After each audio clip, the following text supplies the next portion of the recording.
Roger with INN Investing Insights. We're here at the Vancouver Resource Investment Conference, and I'm speaking now with David Morrison, who's President and CEO of Yukon Energy, the electricity utility in the Yukon. David, thanks very much for joining. Thanks for having me, Mike.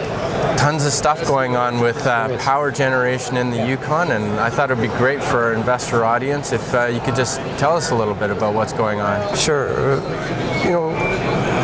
Power development and electrical development is a lot like kind of similar to mining developments.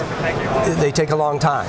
Right. And one of the things that we do in terms of looking at what we need to provide power is we develop load forecasts and future plans on a long-term basis. So we have a 20-year resource plan. We've just updated it this past year. And what we try to do is build both the commercial and residential pieces of it as well as the industrial and resource development. Right. So we've had a lot of things going on in the Yukon for quite a while, and we've been out talking to mining people, but none of these things happen overnight. So we've got to look at opportunities for adding power to the system. We've got to design things. We've got to do the feasibility studies, all the kinds of things and steps that you have to do if you're a large mining development or even a small mining development.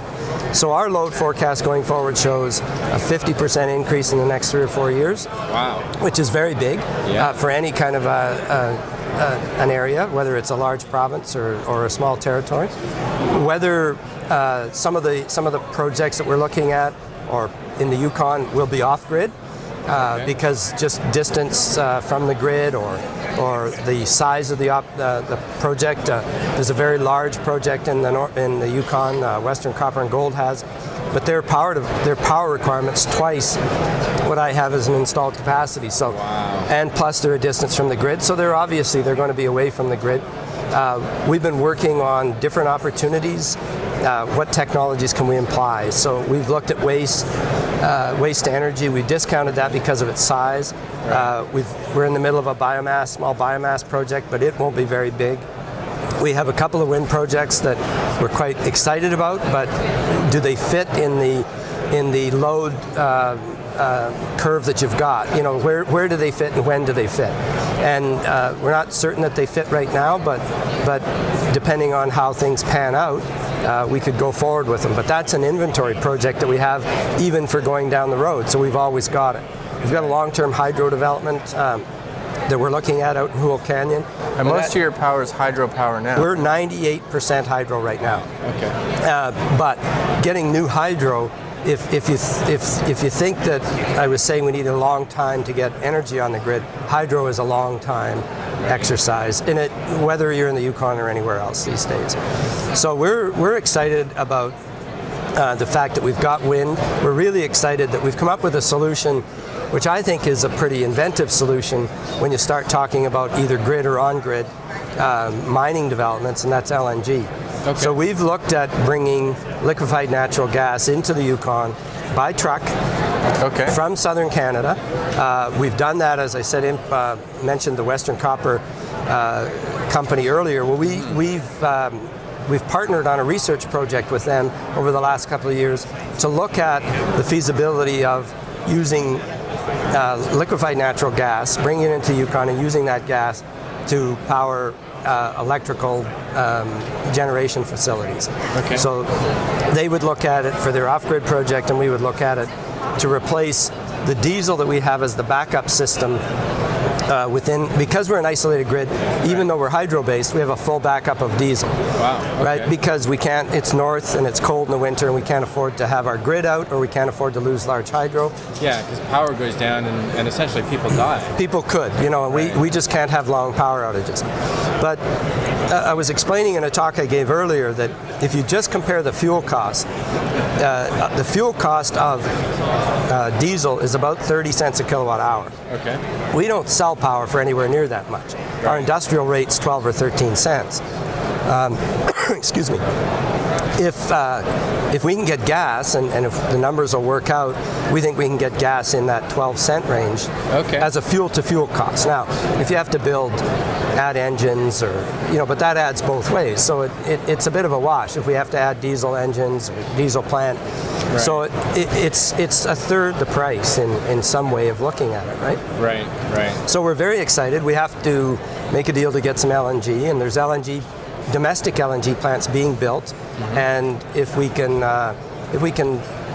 work through some of the issues that are still out there, we think down the road that could be a very exciting opportunity for us. Now, loads will determine everything. Right. So our load, as I said, based on what we're looking at today with the mines that we think are going forward, it's about a 50% increase by the end of 2014. And like, how many mines are we talking about? There's 3 mines, that are in this load forecast. But there are others, and those are just on-grid connections that we think are out there. Okay. Now, whether they materialize or not, is the real question. So it's a little bit of a challenge for us to keep this balance in perspective. Right. When can we put assets in place versus when are we going to have customers? And they have to almost be parallel. Yeah. Because of the size of the jurisdiction, we can't afford to have large surpluses sitting there. Right. If you're British Columbia or Alberta, you could build a gas plant or you could build a hydro plant. And if it sat there and people had uptake over time, it wouldn't really make a big difference in terms of the existing customers, but in the Yukon it will. Right, yeah. So if you're adding 50% capacity, there has to be somebody to take that capacity, otherwise it's not worth putting the capital into it. And that's really important from our perspective, getting it right. So we want to serve new customers, but we have to be able to justify that new customer coming onto the grid, and it can't burden existing customers. So making sure that we've got economic options going forward is really the key. And those economic options, when we look at it in ranking, gas is, capital cost is low, and the operating cost is not low. It's not zero, but it's pretty cost effective.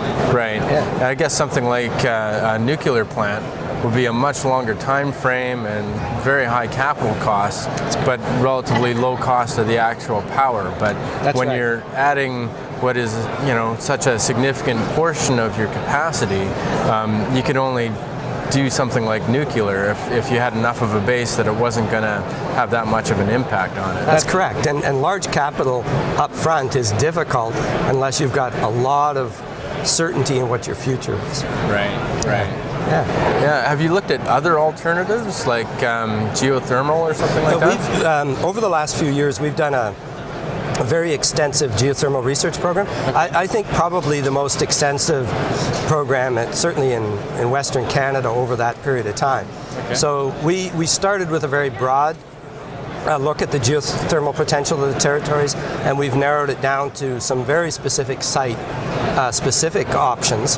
And the difficulty for us with geothermal is there's a lot of risk capital goes into the next stages of geothermal power development. Right.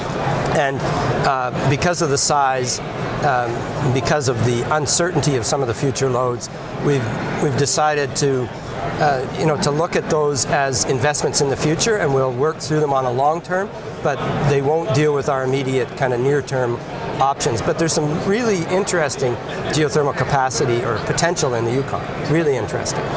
Okay, so what about things like smart grid technology and conservation and things like that? Well, conservation is kind of at the top of the list, and forgive me, I shouldn't have missed it. When we look at both our existing customers and customers coming onto the grid, we've got to make sure that we're looking at their loads from a conservation point of view as quickly and as often as we can. So we have just done an audit of one of the mines that's on the grid, and we're just about to start for the second mine that's on the grid. So an energy audit looking at what their uses are and how we can make their energy use more effective and to reduce it. And that's a good thing for both of us. Conservation are the cheapest dollars, or they're the cheapest kilowatt hours we can get. And if we can reduce customers' bills and their operating costs, then they're pretty happy as well. So it's a real win-win. So what we do is we cost share the energy audits with them. Okay. And then if they undertake the work under the energy audit, then we pay them another half. So there's a bit of an incentive. We have some commitments from potential customers, Victoria Gold being one, that they will let us look at their mine design at the design stage to see if there's any ways that we can help save them energy. Right. And so to get their energy load down and save them some money. Sorry, on the smart grid side, we haven't done a lot of work on the smart grid side of it. We're a pretty small base, and the cost of the smart grid, to date at least, is keeping us away from kind of going forward with that. Right. It's just an added cost to customers that we are having a hard time looking at justifying. But I guess if you're looking at 50% growth, consumer conservation isn't really going to be enough to contribute that kind of difference. No, it isn't. We do have a brand new energy conservation plan that we've just released, or we're just about to release, sorry. And that isn't. Yes, we've got to get everybody to look at their energy demand and get their consumption down, but the big wins on the consumer side are in commercial buildings and lighting and commercial loads versus individuals. Although we want individuals to conserve, and it's all adds and it all is all worthwhile, there are some big wins, and they lean to the industrial commercial side.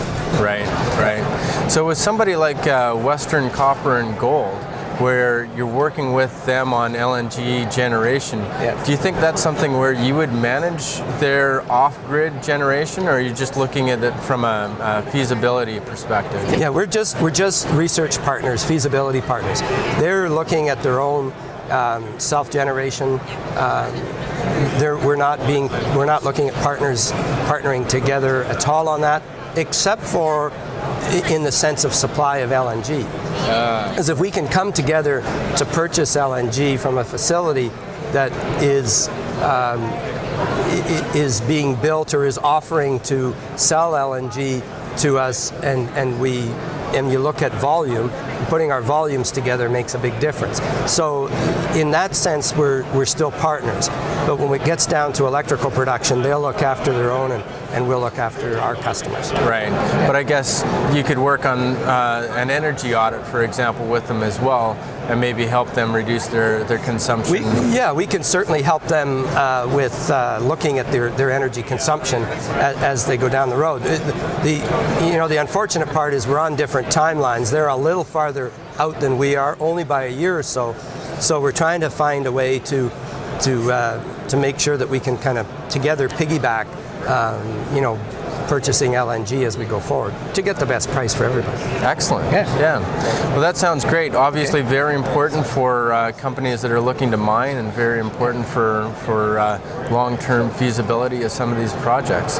We think even the people that we won't serve, we'd be happy to point in the right direction in terms of LNG options and where they might get some. And I know Western Copper is the same. It's kind of encouraging everybody to get on the bandwagon, because a bigger volume is good for all of us. Good for everyone, yeah. Excellent. Well, thank you very much. Okay, thank you. I'm Mike Roger from Investing News Network, Investing Insights. I've been talking with David Morrison, President and CEO of Yukon Energy. Thanks very much, David. Thanks, Mike.